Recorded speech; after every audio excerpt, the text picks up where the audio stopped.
ಬರೀ ಆಡಿಯೋ ಅಷ್ಟೇ ಇರುತ್ತೆ, ಸ್ವಲ್ಪ ನೆಟ್ವರ್ಕ್ ಪ್ರಾಬ್ಲಮ್ ಇದೆ. ವ್ಯಾಸಾಯ ಭವನಾಶಾಯ ಶ್ರೀಶಾಯ ಗುಣರಾಶಯೇ ಹೃದ್ಯಾಯ ಶುದ್ಧ ವಿದ್ಯಾಯ ಮಧ್ವಾಯ ಚ ನಮೋ ನಮಃ. ನಾರಾಯಣಾಯ ಪರಿಪೂರ್ಣ ಗುಣಾರ್ಣವಾಯ ವಿಶ್ವೋದಯ ಸ್ಥಿತಿಲಯೋ ನೇತಿಪ್ರದಾಯ ಜ್ಞಾನಪ್ರದಾಯ ವಿಬುಧಾಸುರ ಸೌಖ್ಯ ದುಃಖ ಸತ್ಕಾರಣಾಯ ವಿತತಾಯ ನಮೋ ನಮಸ್ತೆ. ಶ್ರೀ ಗುರುಭ್ಯೋ ನಮಃ. ಹರಿ ಓಂ. ನಿನ್ನೆಯ ಪಾಠದಲ್ಲಿ ನಾವು ಕೇಳಿದಂತೆ ಆಚಾರ್ಯರು ವೇದವ್ಯಾಸ ದೇವರ ದೇಹದ ಕಾಂತಿ ಯಾವ ರೀತಿ ಇತ್ತು ಎಂಬುದಾಗಿ ವರ್ಣನೆ ಮಾಡಿದರು. ಅವರ ಕೈಗಳಲ್ಲಿ ಯಾವ ಮುದ್ರೆ ಇದ್ದಾವೆ, ಪಾದದಲ್ಲಿ ಮತ್ತು ಅಂಗೈಯಲ್ಲಿ ಯಾವ ಯಾವ ರೇಖೆಗಳಿದ್ದಾವೆ, ಅವರ ಕಣ್ಣು ಹೇಗಿದೆ, ಅವರ ಎದೆ ಹೇಗಿದೆ ಎಂಬುದಾಗಿ ಅವರ ಒಂದು ಸ್ಥೂಲವಾದಂತಹ ಚಿತ್ರಣ, ಧ್ಯಾನ ಮಾಡಲಿಕ್ಕೆ ಯೋಗ್ಯವಾದಂತಹ ಒಂದು ಚಿತ್ರಣವನ್ನ ಆಚಾರ್ಯರು ನೀಡಿದರು. ಅದಾದ ಮೇಲೆ ವೇದವ್ಯಾಸ ದೇವರಿಗೆ 7 ದಿವಸದ ಒಳಗಡೆ ಉಪನಯನ ಆಗುತ್ತೆ. ಉಪನಯನ ಆಗಿ ತಾವು ಮುಂದೆ ಮಾಡಬೇಕಾದಂತಹ ಕಾರ್ಯ, ಉತ್ತಮವಾದಂತಹ ಶಾಸ್ತ್ರಗಳ ರಚನೆ, ವೇದದ ವಿಭಾಗ, ಅದಕ್ಕೋಸ್ಕರ ತಾವು ಹೊರಡಲಿಕ್ಕೆ ಸಿದ್ಧರಾಗ್ತಾರೆ. ಆ ಸಂದರ್ಭದಲ್ಲಿ ತಮ್ಮ ತಂದೆ ತಾಯಿಗಳಿಬ್ಬರಿಗೂ ಕೂಡ ನೀವು ಯಾವಾಗ ಸ್ಮರಣೆ ಮಾಡ್ತಿರೋ ಆವಾಗ ನಾನು ನಿಮ್ಮ ಮುಂದೆ ಪ್ರತ್ಯಕ್ಷನಾಗ್ತೇನೆ, ನಿಮ್ಮ ಕಣ್ಣಿಗೆ ಕಾಣಿಸ್ತೇನೆ ಎನ್ನುವಂತಹ ವರವನ್ನು ಕೊಟ್ಟು ತಾವು ಮನೆಯಿಂದ ಹೋಗ್ತಾ ಇದ್ದಾರೆ ಅಂತ ಇಷ್ಟು ಅಂಶಗಳನ್ನು ನಾವು ನಿನ್ನೆಯ ಪಾಠದಲ್ಲಿ ನೋಡಿದ್ವಿ. ಇಂದು 57ನೇ ಶ್ಲೋಕದಿಂದ ಪ್ರಾರಂಭ. ದ್ವೈಪಾಯನಸ್ಸೋಥ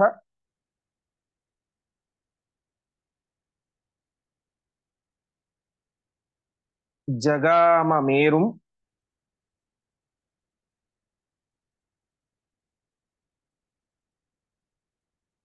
ಚತುರ್ಮುಖಾದ್ಯೈಃ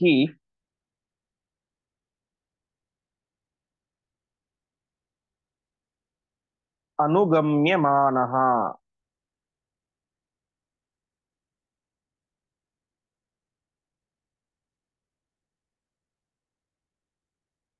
ಉದ್ಧೃತ್ಯ ವೇದಾನ್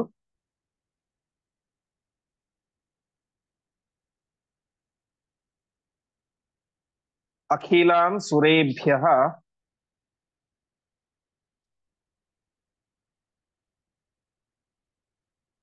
ದದೌ ಮುನಿಭ್ಯಶ್ಚ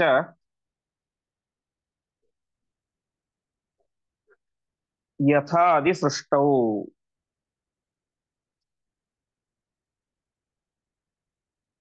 ಪದಚ್ಛೇದ.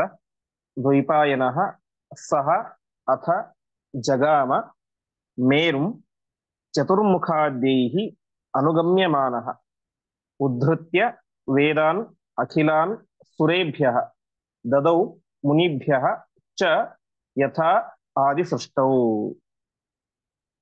ಇದಾದ ಮೇಲೆ ದ್ವೈಪಾಯನಃ, ದ್ವೈಪಾಯನ ಅಂದ್ರೆ ಹಿಂದೆ ನಾ ಹೇಳಿದಂತೆ ಯಮುನಾ ನದಿಯ ದ್ವೀಪದಲ್ಲಿ ಅವತಾರ ಮಾಡಿದಂಥವರು ಅಂತ. ಹೀಗೆ ದ್ವೈಪಾಯನಃ ವೇದವ್ಯಾಸ ದೇವರು ಮೇರುಂ ಜಗಾಮ, ಮೇರು ಪರ್ವತಕ್ಕೆ ಹೊರಟರಂತೆ. ಅಲ್ಲಿ ವಿಶೇಷವಾಗಿ ಚತುರ್ಮುಖಾದ್ಯೈಹಿ ಅನುಗಮ್ಯಮಾನಃ, ಬ್ರಹ್ಮದೇವರೇ ಮೊದಲಾದಂತಹ ಎಲ್ಲ ದೇವಾನುದೇವತೆಗಳು ಕೂಡ ಆ ವೇದವ್ಯಾಸ ದೇವರನ್ನ ಅನುಗಮ್ಯಮಾನಃ ಹಿಂಬಾಲಿಸಿಕೊಂಡು ಬರ್ತಾ ಇದ್ದಾರೆ. ಆ ರೀತಿಯಾಗಿ ಬ್ರಹ್ಮರುದ್ರಾದಿ ದೇವಾನುದೇವತೆಗಳೊಂದಿಗೆ ವೇದವ್ಯಾಸ ದೇವರು ಎಲ್ಲಿಗೆ ಹೋದರು? ಮೇರುಂ ಜಗಾಮ, ಮೇರು ಪರ್ವತಕ್ಕೆ ಹೋದರು.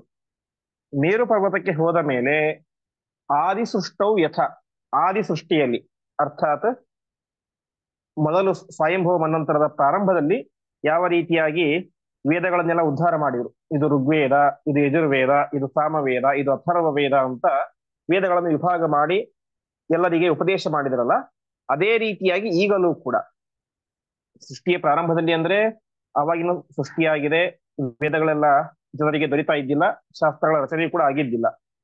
ಆದ್ರೆ ಇವಾಗ ಹಾಗಲ್ಲ, ವೇದಗಳು ಇದ್ದಾವೆ, ಆದರೆ ಅದೇನಾಗಿದೆ ಎಲ್ಲರಿಗೂ ಅದು ಗೊತ್ತಿಲ್ಲ. ಯಾಕೆಂದ್ರೆ ಗೌತಮ ಋಷಿಯ ಶಾಪದಿಂದ ಮತ್ತು ಕಲಿಯ ಪ್ರಭಾವದಿಂದಾಗಿ ಎಲ್ಲ ಕಡೆ ಅಜ್ಞಾನ ಆವರಿಸಿಕೊಂಡಿದೆ.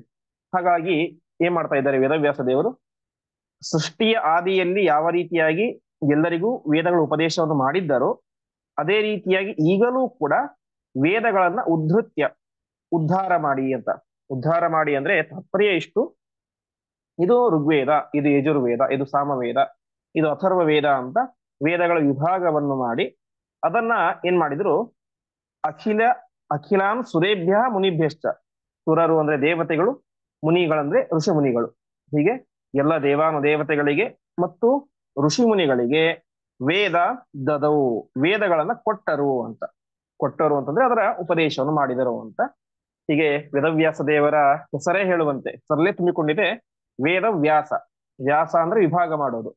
ವೇದಗಳನ್ನು ವಿಭಾಗ ಮಾಡಿದಂತಹ ವೇದವ್ಯಾಸ ದೇವರು ಆ ವೇದವನ್ನ ಎಲ್ಲ ಋಷಿ ಮುನಿಗಳಿಗೆ ಮತ್ತು ದೇವಾನುದೇವತೆಗಳಿಗೆ ಉಪದೇಶವನ್ನ ಮಾಡಿದರು.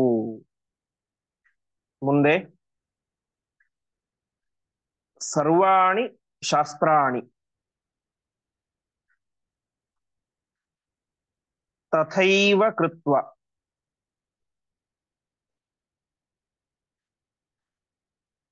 ವಿನಿರ್ಣಯಂ ಬ್ರಹ್ಮಸೂತ್ರಂ ಚಕಾರ.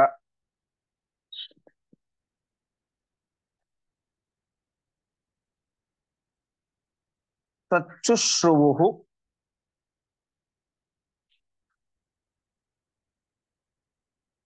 ಬ್ರಹ್ಮಗಿರೀಶ ಮುಖ್ಯಾಃ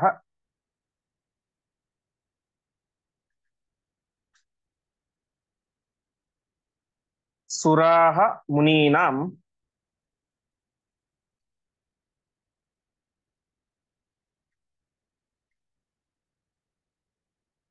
ಪ್ರವರಾಶ್ಚ ತಸ್ಮಾತ್.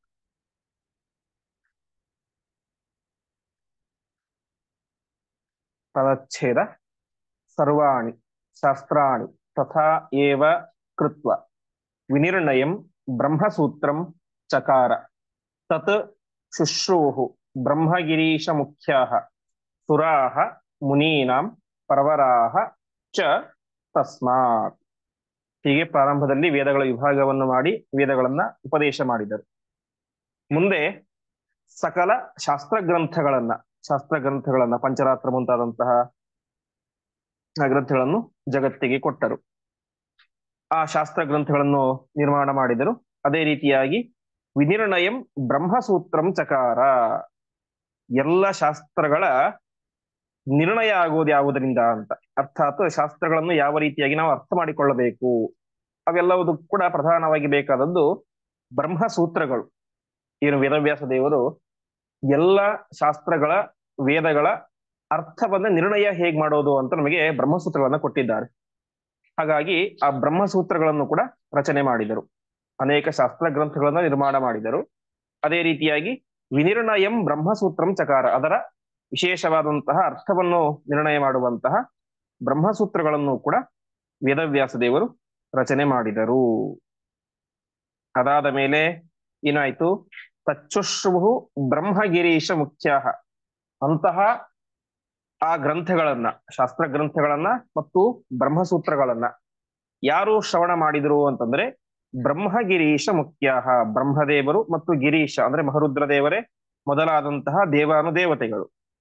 ಅದೇ ರೀತಿಯಾಗಿ ಮುನೀನಾಂ ಪ್ರವರಾಹ, ಶ್ರೇಷ್ಠ ಮುನಿಗಳು. ಪ್ರವರರು ಅಂದ್ರೆ ವರ ಅಂದ್ರೆ ಶ್ರೇಷ್ಠ, ಪ್ರವರ ಅಂದ್ರೆ ಅತ್ಯಂತ ಶ್ರೇಷ್ಠ, ಅಂದ್ರೆ ಋಷಿ ಶ್ರೇಷ್ಠರು ಹಾಗೂ ಬ್ರಹ್ಮರುದ್ರಾದಿ ಸುರರು ದೇವಾನುದೇವತೆಗಳು.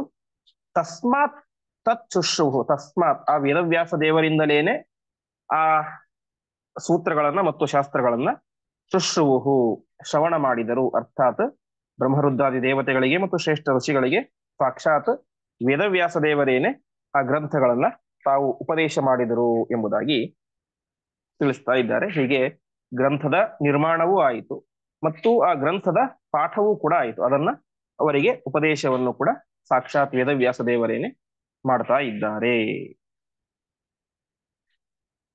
ಮುಂದೆ ಸಮಸ್ತ ಶಾಸ್ತ್ರಾರ್ಥ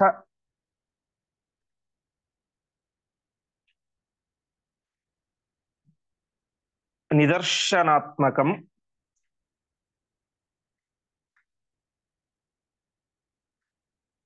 ಚಕ್ರೇ ಮಹಾಭಾರತ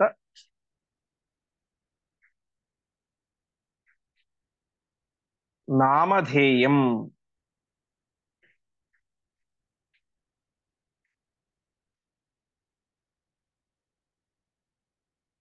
ವೇದೋತ್ತಮಂ ತಚ್ಚ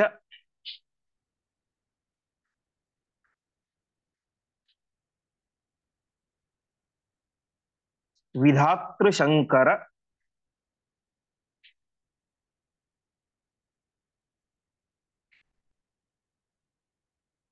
ಪ್ರಧಾನಕೈಃ ತನ್ಮುಖತಃ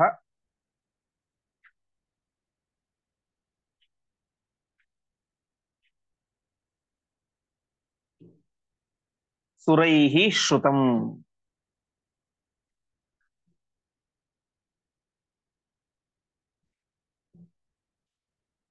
ಪದಚ್ಛೇದ ಸಮಸ್ತ ಶಾಸ್ತ್ರಾರ್ಥ ನಿದರ್ಶನಾತ್ಮಕಂ ಚಕ್ರೆ ಮಹಾಭಾರತ ನಾಮಧೇಯಂ ವೇದೋತ್ತಮಂ ತತ್ ಚ ವಿಧಾತೃಶಂಕರ ಪ್ರಧಾನಕೈಃ ತನ್ಮುಖತಃ ಸುರೈಃ ಶ್ರುತಂ.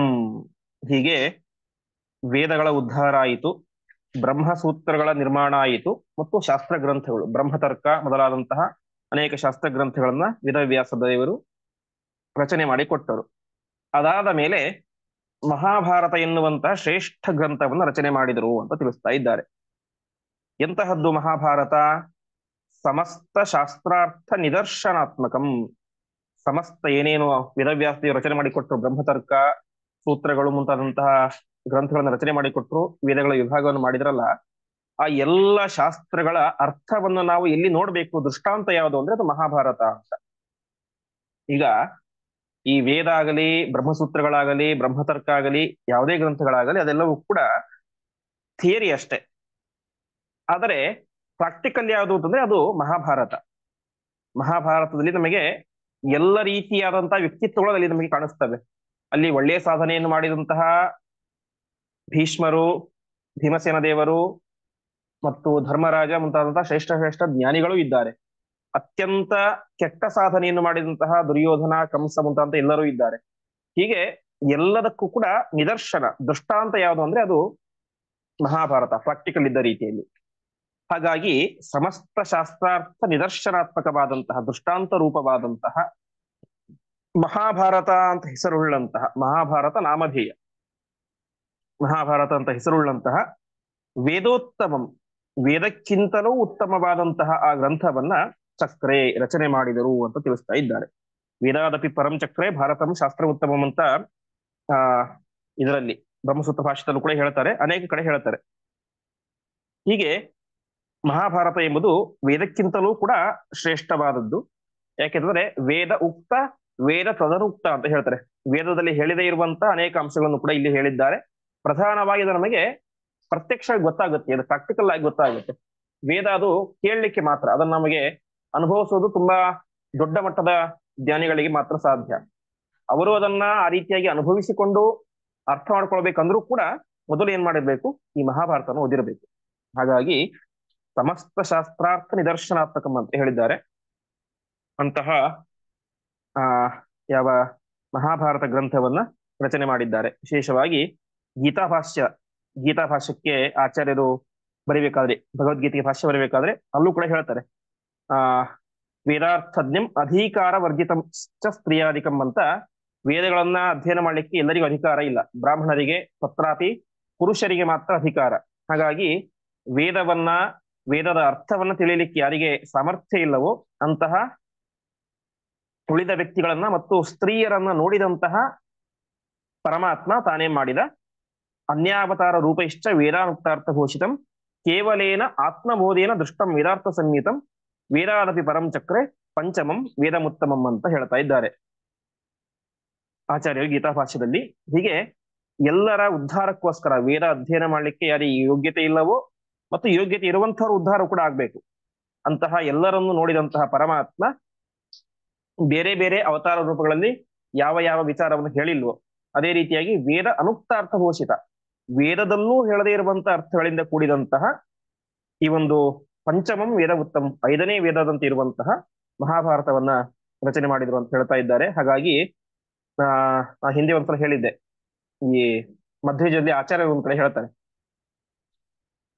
ಸ್ಯಾಪ್ತತೇತ್ತಮಪಿ ಸಂಭವಿತಾರ್ಥ ತ್ಯರ್ಥತಾಂ ಶ್ರುತಿಷು ವಿತ್ತ ದಶಾರ್ಥಂ ಭಾರತಂ ಅಂತ. ಮಹಾಭಾರತದ ಒಂದೊಂದು ಶ್ಲೋಕಕ್ಕೂ ಕೂಡ ಒಂದು ಅರ್ಥ ಅಲ್ಲ, 10 ಅರ್ಥಗಳಿದ್ದಾವೆ ಅಂತ. ನಮಗೆ ಮೇಲ್ನೋಟಕ್ಕೆ ಕಾಣಿಸೋದು ಬರೀ ದುರ್ಯೋಧನ, ದುಶ್ಯಾಸನ, ಭೀಮ ಇವರ ಜಗಳ ಇತ್ಯಾದಿ ನಮ್ಮ ಕಣ್ಣಿಗೆ ಕಾಣಿಸುವಂತಹ ನಾವತ್ತು ನಮ್ಮ ಸಮಾಜದ ಸುತ್ತಮುತ್ತ ನಡೆಯುವಂತಹ ಒಂದು ಘಟನೆಗಳನ್ನ ನಾವು ದೃಷ್ಟಿಕೋನವನ್ನ ಇಟ್ಟುಕೊಂಡು ಮಹಾಭಾರತವನ್ನು ನೋಡ್ತೇವೆ. ಇನ್ನು ಜನರು ಯಾವ ರೀತಿ ಇರ್ತಾರೆ ಅಂದ್ರೆ, ಮಹಾಭಾರತ ಅದರಲ್ಲಿ ಬರುವಂತಹ ಪ್ರಧಾನ ಘಟ್ಟ ಅರ್ಜುನ ಅರ್ಜುನನಿಗೆ ಕೃಷ್ಣ ಉಪದೇಶ ಮಾಡುವಂತಹ ಭಾಗ, ಭಗವದ್ಗೀತೆ ಉಪದೇಶ ಮಾಡುವಂತಹ ಭಾಗ. ಅದನ್ನ ನಾವು ನೋಡಿರ್ತೇವೆ. ಪ್ರಸಿದ್ಧವಾದಂತಹ ಒಂದು ಫೋಟೋ ಇದೆ. ಕುದುರೆಯ ಕಟ್ಟಿದಂತಹ ರಥದಲ್ಲಿ ಅರ್ಜುನ ಕೂತ್ಕೊಂಡಿರ್ತಾನೆ. ಕೃಷ್ಣ ಅವನಿಗೆ ಕೈಯನ್ನು ತೋರಿಸಿ ಉಪದೇಶ ಮಾಡ್ತಾ ಇರ್ತಾನೆ. ಮೇಲ್ಗಡೆ ಶ್ಲೋಕ ಹಾಕಿರ್ತಾನೆ, ಯದಾ ಯದಾ ಹಿ ಧರ್ಮಸ್ಯ ಗ್ಲಾನಿರ್ಭವತಿ ಭಾರತ ಅಭ್ಯುತ್ಥಾನಂ ಅಧರ್ಮಸ್ಯ ತದಾ ಆತ್ಮಾನಂ ಸೃಜಾಮ್ಯಹಂ ಅಂತ. ಇದು ಅತ್ಯಂತ ಶ್ರೇಷ್ಠವಾದಂತಹ ಫೋಟೋ. ಕೆಲವರು ಏನ್ ಮಾಡ್ತಾರೆ, ಇದ್ರ ಮನೇಲಿ ಫೋಟೋ ಹಾಕೊಳ್ಳೋದಿಲ್ಲ. ಯಾಕೆಂದ್ರೆ ಮಹಾಭಾರತದ ಫೋಟೋ ಹಾಕೊಂಡ್ಬಿಟ್ರೆ ಮನೆಯಲ್ಲಿ ಅಣ್ಣ ತಮ್ಮಂದಿರ ಜಗಳ ಆಗುತ್ತೆ ಅಂತ. ಈ ರೀತಿಯಾಗಿ ಏನೇನೋ ವಿಚಿತ್ರ ವಿಚಿತ್ರ ಕಲ್ಪನೆಗಳಿರ್ತವೆ. ಯಾಕೆಂದ್ರೆ ಅದನ್ನು ನೋಡುವಂತ ದೃಷ್ಟಿಕೋನ ನಮ್ಮದು ಆ ರೀತಿ ಇರುತ್ತೆ. ನಾವು ಬರೀ ಅಣ್ಣ ತಮ್ಮಂದಿರ ಜಗಳ ಅಂತ ನೋಡಿದ್ರೆ ನಮಗೆ ಕಾಣಿಸೋದು ಅಣ್ಣ ತಮ್ಮಂದಿರ ಜಗಳವೇನೆ. ಆದರೆ ಅದನ್ನು ಅಧ್ಯಾತ್ಮದ ಹಿನ್ನೆಲೆಯಲ್ಲಿ ನೋಡಿದಾಗ ಭೀಮಸೇನ ದೇವರು ಎಂಥವರು, ಸಾಕ್ಷಾತ್ ವಾಯುದೇವರ ಅವತಾರ, ಕಲಿಯಾದಂತಹ ದುರ್ಯೋಧನ, ಹೀಗೆ ಅವರವರ ಯೋಗ್ಯತೆಯನ್ನ, ಅವರ ಸ್ವರೂಪವನ್ನ ಎಲ್ಲವನ್ನು ಕೂಡ ತಿಳಿದುಕೊಂಡು ನಮ್ಮ ಯೋಗ್ಯತೆಗೆ ಅನುಸಾರವಾಗಿ ನಾವು ಅದನ್ನು ನೋಡಿದಾಗ ಅದರಲ್ಲಿ ಅನೇಕ ಅರ್ಥಗಳು ನಮಗೆ ಕಾಣಿಸ್ಲಿಕ್ಕೆ ಸಾಧ್ಯ. ಹಾಗಾಗಿ ಎಲ್ಲರೂ ಕೂಡ ಹೇಳೋದು ಮಹಾಭಾರತ ವೇದಕ್ಕಿಂತಲೂ ಉತ್ತಮವಾದಂತಹ ಶಾಸ್ತ್ರ ಅಂತ. ಅಂತಹ ವೇದೋತ್ತಮಂ, ವೇದಕ್ಕಿಂತಲೂ ಉತ್ತಮವಾದಂತಹ ಮಹಾಭಾರತ ಗ್ರಂಥವನ್ನ ವೇದವ್ಯಾಸ ದೇವರು ರಚನೆ ಮಾಡಿದರು. ರಚನೆ ಮಾಡಿ ಏನ್ ಮಾಡಿದರು? ತಚ್ಚ ವಿಧಾತ್ರ ಶಂಕರ ಪ್ರಧಾನ ಕೈಹಿ, ಬ್ರಹ್ಮ ಮತ್ತು ರುದ್ರದೇವರೇ ಮೊದಲಾದಂತಹ ದೇವಾನುದೇವತೆಗಳು ತನ್ಮುಖತಃ ಶ್ರುತಂ, ಸಾಕ್ಷಾತ್ ವೇದವ್ಯಾಸ ದೇವರ ಮುಖದಿಂದಲೇನೆ ಅದನ್ನ ಶ್ರವಣ ಮಾಡಿದರು ಅಂತ ತಿಳಿಸ್ತಾ ಇದ್ದಾರೆ. ಹೀಗೆ ಮಹಾಭಾರತದ ರಚನೆ ಆಯಿತು, ಮಹಾಭಾರತದ ಉಪದೇಶವೂ ಕೂಡ ಆಯಿತು ಅಂತ. ಇನ್ನು ಈ ಮಹಾಭಾರತವನ್ನ ವೇದವ್ಯಾಸ ದೇವರು ಯಾವಾಗ ರಚನೆ ಮಾಡಿದರು ಅಂತ, ಅರ್ಥಾತ್ ಅವರಿಗೆ ಆ ವಯಸ್ಸೆಷ್ಟಾಗಿತ್ತು ಅಂತ. ಒಳ್ಳೆ 60-70 ವರ್ಷ ವಯಸ್ಸಾಗಿತ್ತು ಅಥವಾ 100-150 ವರ್ಷ ವಯಸ್ಸಾಗಿತ್ತು? ಇಲ್ಲ. ಯಾವಾಗ ಉಪನಯನಾಗಿ ಮನೆಯಿಂದ ಹೊರಗಡೆ ಬಂದರು ತಕ್ಷಣದಲ್ಲಿಯೇನೆ ರಚನೆ ಆಗಿದ್ದು ಈ ಮಹಾಭಾರತ. ಹಾಗಾಗಿ ಮಹಾಭಾರತವನ್ನು ರಚನೆ ಮಾಡಿದಾಗ ವೇದವ್ಯಾಸ ದೇವರಿಗೆ ವಯಸ್ಸೆಷ್ಟು ಅಂದ್ರೆ ಕೇವಲ 7 ವರ್ಷ. ಈ ಧೃತರಾಷ್ಟ್ರ ಪಾಂಡು ಮಹಾರಾಜ ಇವರೆಲ್ಲ ಹುಟ್ಟಿದ ಯಾವಾಗ ಅಂತಂದ್ರೆ ವ್ಯಾಸಃ ಷಟ್ಶತ ವರ್ಷೀಯ ಧೃತರಾಷ್ಟ್ರ ಮಯೀಜನತ ಅಂತ ಮಹಾಭಾರತದಲ್ಲಿ ಬರುತ್ತೆ. ವೇದವ್ಯಾಸ ದೇವರಿಗೆ 600 ವರ್ಷ ವಯಸ್ಸಾದಾಗ ಧೃತರಾಷ್ಟ್ರನನ್ನ ಹುಟ್ಟಿಸಿದರು. ನಾವು ಕೇಳ್ತೇವೆ ಮುಂದೆ ಅದನ್ನ ನಿಯೋಗ ಪದ್ಧತಿ ಅಂತ. ಆ ಪದ್ಧತಿಯಿಂದಾಗಿ ವೇದವ್ಯಾಸ ದೇವರು ಧೃತರಾಷ್ಟ್ರನನ್ನ ಪಾಂಡು ಮಹಾರಾಜ ಹುಟ್ಟಿಸಿದರು ಅಂತ. ಅರ್ಥಾತ್ ಧೃತರಾಷ್ಟ್ರ ಹುಟ್ಟಿದಾಗ ವೇದವ್ಯಾಸ ದೇವರಿಗೆ ವಯಸ್ಸೆಷ್ಟು? 600 ವರ್ಷ. ಮಹಾಭಾರತ ಬರೆದದ್ದು ಯಾವಾಗ? ಅವರು 7 ವರ್ಷ ಇದ್ದಾಗ. ಅರ್ಥಾತ್ ಮಹಾಭಾರತ ನಡೆಯೋದಕ್ಕಿಂತ ಈ ಭೀಮಸೇನ, ಧೃತರಾಷ್ಟ್ರ, ದುರ್ಯೋಧನ ಮುಂತಾದಂಥವ್ರು ಹುಟ್ಟುವುದಕ್ಕಿಂತ 593 ವರ್ಷಗಳಿಗಿಂತ ಮುಂಚೆಯೇನೆ ವೇದವ್ಯಾಸ ದೇವರು ಮಹಾಭಾರತವನ್ನು ಹೀಗೆ ನಡೆಯುತ್ತೆ ಅಂತ ಸ್ಪಷ್ಟವಾಗಿ ಬರೆದಿಟ್ಟಿದ್ದರು. ಹಾಗಾಗಿಯೇನೆ ಮಹಾಭಾರತದ ಮಹಿಮೆಯನ್ನು ಹೇಳಬೇಕಾದ್ರೆ ಹೇಳ್ತಾರೆ ಬೇರೆ ಬೇರೆ ಪುರಾಣಗಳಲ್ಲಿ, ಕೋಖ್ಯನ್ಯ ಪುಂಡರೀಕಾಕ್ಷಾತ್ ಮಹಾಭಾರತ ಕೃದ್ಭವೇತ್ ಅಂತ. ಈ ಸಂಗತಿಯನ್ನ ಗಮನಿಸಿದರೆ ನಮ್ಗೆ ಅರ್ಥ ಆಗುತ್ತೆ ವೇದವ್ಯಾಸ ದೇವರು ಸಾಕ್ಷಾತ್ ಪರಮಾತ್ಮನೇ ಅಂತ. ಯಾಕೆಂದ್ರೆ ಎಲ್ಲರೂ ಕೂಡ ಇತಿಹಾಸ ನಡೆದ ಮೇಲೆ ಬರೀತಾರೆ. ಅದಕ್ಕೆ ಹೆಸರೇನೆ ಇತಿಹಾಸ ಅಂತ. ಅದಕ್ಕೆ ಅರ್ಥ ಏನಂದ್ರೆ ಇತಿಹಾಸ ಈ ರೀತಿಯಾಗಿ ಆಸ ನಡೆದಿತ್ತು ಅಂತ ಹೇಳೋದಕ್ಕೆ ಇತಿಹಾಸ ಅಂತ ಕರೆಯೋದು ಸಂಸ್ಕೃತದಲ್ಲಿ. ಎಲ್ಲರೂ ಆ ರೀತಿ ಬರೀತಾರೆ. ಆದರೆ ವೇದವ್ಯಾಸ ದೇವರು ಮಾತ್ರ ಏನ್ ಮಾಡಿದ್ರು, ಅದು ನಡೆಯೋದಕ್ಕಿಂತ 600 ವರ್ಷಗಳಿಗಿಂತ ಮುಂಚೆಯೇನೆ ಈ ರೀತಿಯಾಗಿ ನಡೆಯುತ್ತೆ ಅಂತ ಕರಾರುವಾಕ್ಯಾಗಿ ಬರೆದಿದ್ರು. ಹಾಗಾಗಿ ಆ ರೀತಿಯಾಗಿ ಬರೆದಿದ್ದಾರೆ ಅಂದ್ರೆ ಅದು ಪರಮಾತ್ಮನೇ ಆಗಬೇಕು, ಬೇರೆಯವರ ಕೈಯಲ್ಲಿ ಈ ರೀತಿಯಾಗಿ ಬರಲಿಕ್ಕೆ ಸಾಧ್ಯ ಇಲ್ಲ ಅಂತ ತಿಳಿಸ್ತಾರೆ. ಒಟ್ಟಿನಲ್ಲಿ ಈ ರೀತಿಯಾದಂತಹ ಮಹಾಭಾರತ ಗ್ರಂಥವನ್ನ ವಿಶೇಷವಾಗಿ ವೇದವ್ಯಾಸ ದೇವರು ರಚನೆ ಮಾಡಿ ಅದನ್ನ ದೇವತೆಗಳಿಗೂ ಕೂಡ ಉಪದೇಶ ಮಾಡಿದರು. ಮುಂದೆ ಅಥೋ ಗಿರೀಶಾದಿ ಮನೋನುಷಾಯಿ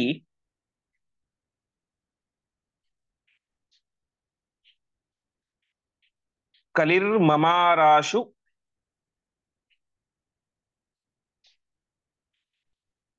ಸುವಾಂಗ್ಮಯೈಃ ಶರೈಃ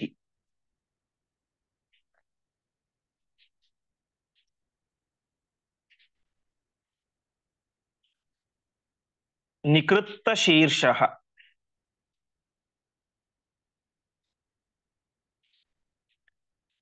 ಭಗವನ್ಮುಖೇರಿತೈಃ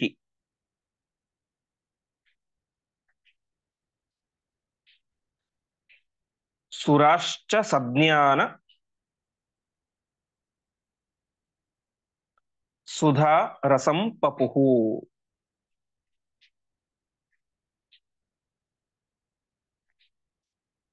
ಪದಚ್ಛೇದ. ಅಥ ಗಿರೀಶಾದಿ ಮನೋನುಷಾಯಿ ಕಲಿಹಿ ಮಮಾರ ಆಶು ಸುವಾಂಗ್ಮಯೈಃ ಶರೈಃ ನಿಕೃತ್ತ ಶೀರ್ಷಃ ಭಗವನ್ಮುಖೇರಿತೈಃ ಸುರಾಃ ಚ ಸಜ್ಞಾನ ಸುಧಾರಸಾಂ ಪಪುಹು. ಈ ರೀತಿಯಾಗಿ ವೇದವ್ಯಾಸ ದೇವರು ಎಲ್ಲ ದೇವಾನುದೇವತೆಗಳಿಗೆಲ್ಲ ಋಷಿಮುನಿಗಳಿಗೆ ಜ್ಞಾನದ ಉಪದೇಶವನ್ನು ಮಾಡಿ ಏನಾಯ್ತು, ಗಿರೀಶಾದಿ ಮನೋನುಷಾಯಿ, ರುದ್ರದೇವರೇ ಮೊದಲಾದಂತಹ ಎಲ್ಲರ ಮನಸ್ಸಿನಲ್ಲಿ ಗಾಢವಾಗಿ ನೆಲೆಯೂರಿದಂತಹ ಕಲಿಯನ್ನ ಸುವಾಮ್ಯೈಹಿ ಶರೈಹಿ, ಬಾಣಗಳಿಂದ ಸಾಯಿಸಿದರು ಅಂತ. ಎಂತಹ ಬಾಣಗಳು? ಕಬ್ಬಿಣದವೋ ಅಥವಾ ಕಟ್ಟಿಗೆ ಬಾಣಗಳು ಅಲ್ಲ. ಸುವಾಂಗ್ಮಯೈಹಿ ಶರೈಹಿ, ವಾಂಗ್ಮಯ ಬಾಣಗಳಿಂದ, ಅರ್ಥಾತ್ ಉತ್ತಮವಾದಂತಹ ಉಪದೇಶಗಳಿಂದಾಗಿ, ಜ್ಞಾನದಿಂದಾಗಿ ಅವರ ಮನಸ್ಸಿನಲ್ಲಿ ಇದ್ದಂತಹ ಕಲಿಯನ್ನ ಆಶು ಮಮಾರ, ತಕ್ಷಣದಲ್ಲಿ ಸಾಯಿಸಿದರು. ಕಲಿ ಸತ್ತ. ಹೇಗೆ ಸತ್ತ? ನಿಕೃತ್ತ ಶೀರ್ಷಃ, ಅವನ ತಲೆ ಕತ್ತರಿಸಿ ಸತ್ತ ಅಂತ ಹೇಳ್ತಾ ಇದ್ದಾರೆ. ಶೀರ್ಷ ಅಂದ್ರೆ ತಲೆ, ನಿಕೃತ್ತ ಅಂದ್ರೆ ಕತ್ತರಿಸೋದು ಅಂತ. ಸಂಸ್ಕೃತದಲ್ಲಿ ಕತ್ತರಿಸೋದು ಅನ್ನೋದಕ್ಕೆ ಕರ್ತನ ಅಂತ ಅರ್ಥ. ಆ ಕರ್ತನ ಅನ್ನೋದೇನೆ ಕನ್ನಡದಲ್ಲಿ ಕತ್ತರಿಸುವುದು ಅಂತ ಆಯ್ತು. ಸಂಸ್ಕೃತದಲ್ಲಿ ಅದೇ ಕಟ್ ಅಂತ ಆಯ್ತು. ಹೀಗೆ ಎಲ್ಲ ಭಾಷೆಗಳ ಮೂಲ ಅದು ಸಂಸ್ಕೃತ. ಹೀಗೆ ನಿಕೃತ್ತ ಶೀರ್ಷ, ಹೀಗೆ ತಲೆ ಕತ್ತರಿಸಿ ಅವನು ಮಮಾರ ಸತ್ತು ಹೋದ, ಅರ್ಥಾತ್ ಅವರ ಮನಸ್ಸಿನಿಂದಾಗಿ ಹೊರಗಡೆ ಬಂದ ಅಂತ.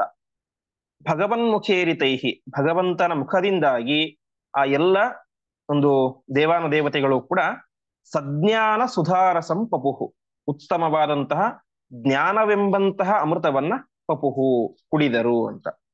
ಹೀಗೆ ವೇದವ್ಯಾಸ ದೇವರ ಮುಖದಿಂದ ಬಂದಂತಹ ಎಲ್ಲ ಆ ವಾಂಗ್ಮಯ ಉತ್ತಮವಾದಂತಹ ಜ್ಞಾನದಿಂದಾಗಿ ಕಲಿ ಸತ್ತು ಹೋದ ದೇವತೆಗಳು ಅಮೃತವನ್ನ, ಜ್ಞಾನಾಮೃತವನ್ನ ಕುಡಿದರು ಅಂತ.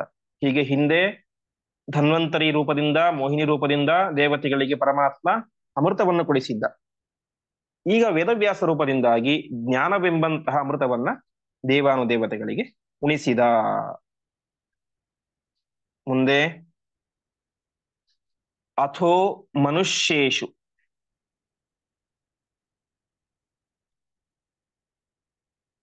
ತಥಾಸುರೇಷು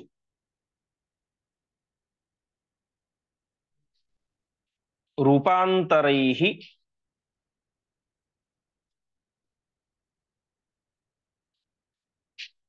ಕಲಿರೇವಾವಶಿಷ್ಟಃ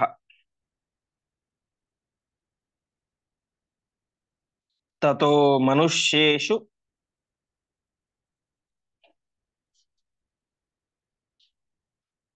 ತು ಸತ್ಸು ಸಂಸ್ಥಿತಃ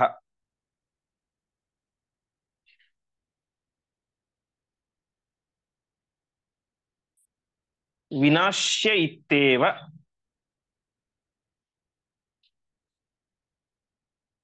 ಹರಿರ್ವ್ಯಚಿಂತಯತ್.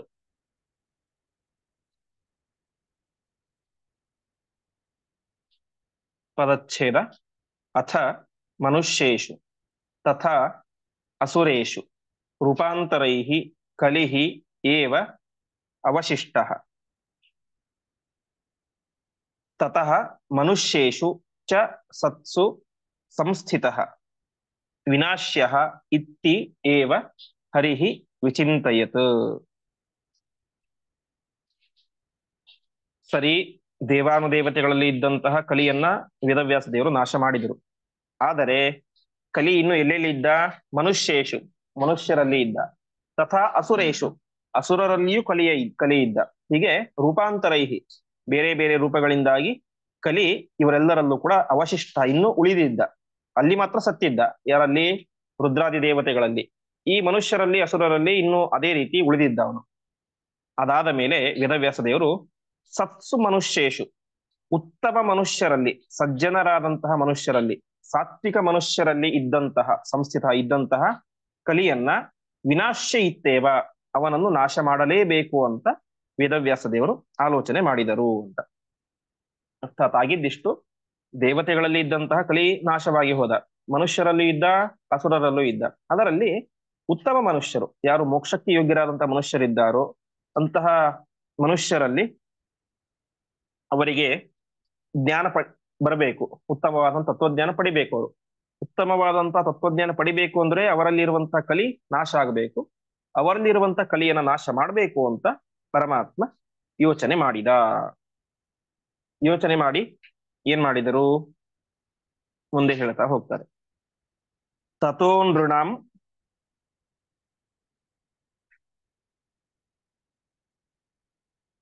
ಕಾಲಬಲಾತ್ ಸುಮಂದಂ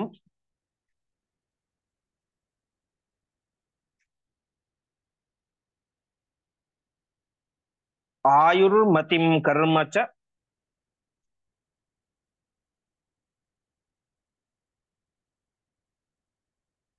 ವೀಕ್ಷ ಕೃಷ್ಣ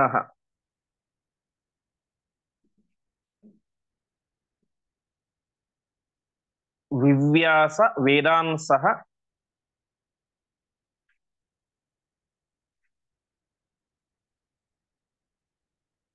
ವಿಭುಶ್ಚತುರ್ಧ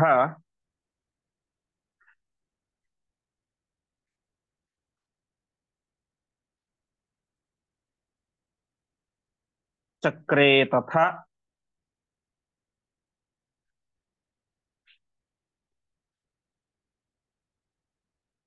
ಭಾಗವತಂ ಪುರಾಣಂ.